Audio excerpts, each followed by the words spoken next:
Hello everyone, আসসালামু আলাইকুম। সবাইকে কেমন আছেন? অবশ্যই ভালো আছেন। তো আজকে আমি বাসায় আসছি 4 দিন ধরে। তো আজকে মা গরুর মাংস রান্না করতেছে, আর হচ্ছে চিতই পিঠা, তেলের পিঠা, সাথে পোলাও।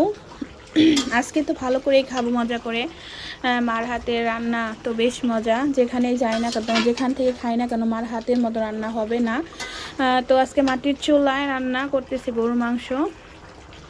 মাংসের সাথে কিছু আলু দিয়ে দিব, কারণ আলু ছাড়া ভালো লাগে না। আমার অনেক মাংসের আলু অনেক ভালো লাগে। তো একটু ভালো করে নাড়া দিয়ে ঢাকনা দিয়ে ঢেকে দেব।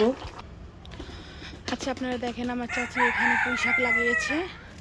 তো পুঁই শাকগুলো লাল ছিল, বেশ সুন্দর ছিল। এগুলো চিংড়ি মাছ দিয়ে রান্না করলে বেশ ভালো লাগবে। আপনাদেরকে কিন্তু দেখাইছিলাম আগে ভিডিওতে আমার আব্বা মা এখানে কত কিছু লাগিয়েছে। এখানে দুধ কুচু লাগিয়েছে। দেখেন পেঁপে গাছে কত পেঁপে ধরেছে।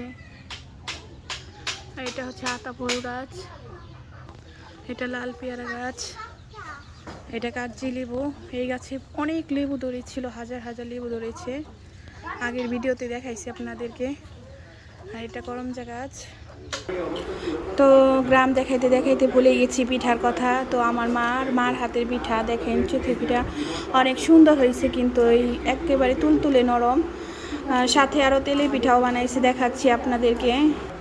সাথে কিন্তু তেলে পিঠা বানাইছে। আজকে তেলে পিঠা এত ভালো লাগছে, আমার মনের মতো হয়েছে পিঠাগুলো। আজকে একটু মিষ্টি বেশি হয়েছে। মিষ্টি না হইলে আমার ভালো লাগে না। আজকে মাকে বলছে যে মিষ্টি দিয়ে দিবে বেশি করে। আর এখানে তো কলা আছেই, সবজি কলা, কারণ কলা আমার আব্বা অনেক প্রিয়, আমার বাচ্চাদেরও প্রিয়, এনে রেখেছে।